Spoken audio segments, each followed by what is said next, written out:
June 19 വായനാ ദിനം. വായനാ ദിനത്തെക്കുറിച്ചൊരു പ്രതിജ്ഞ കേൾക്കാം. ഞാൻ വായനയിലൂടെയും ഡിജിറ്റൽ വായനയിലൂടെയും വായിച്ചു വളർന്ന് അതിലൂടെ അറിവ് നേടി വായനയൊരു ശീലമാക്കി ഭാരതത്തിൻ്റെ അഖണ്ഡതയും സംസ്കാരവും ഉയർത്തുവാൻ വേണ്ട പ്രവർത്തനങ്ങളിൽ സജീവമായി പങ്കുചേരും. നമ്മുടെ രാഷ്ട്രത്തിൻ്റെ ഛിദ്രശക്തികളായി പ്രവർത്തിക്കുന്ന തീവ്രവാദത്തിനും മതമൗലികവാദത്തിനുമെതിരെ പ്രതികരിക്കുകയും മദ്യം, മയക്കുമരുന്ന്, സ്ത്രീകൾക്കെതിരായ അതിക്രമങ്ങൾ തുടങ്ങിയവയ്ക്കെതിരെ ചിന്തിക്കുകയും പ്രവർത്തിക്കുകയും ചെയ്യും. അതോടൊപ്പം രാജ്യത്ത് വിനാശകരമായി വളർന്നു വരുന്ന അഴിമതി, അനീതി എന്നിവ പൊതുസമൂഹത്തിൻ്റെ എല്ലാ രംഗത്തു നിന്നും തുടച്ചു നീക്കുവാൻ എന്നാൽ കഴിയുന്ന വിധം പരിശ്രമിക്കുകയും ചെയ്യും.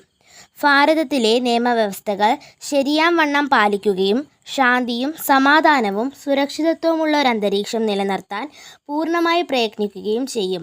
നമ്മുടെ അമൂല്യ സമ്പത്തായ സൗരോർജം, ശുദ്ധജലം, പരിസ്ഥിതി മുതലായവ ശരിയായും സ്വച്ഛമായും ഉപയോഗപ്പെടുത്തി സുരക്ഷിതത്വമുള്ള അന്തരീക്ഷം നിലനിർത്തി വായനയിലൂടെ പഠനം കാര്യക്ഷമമാക്കും.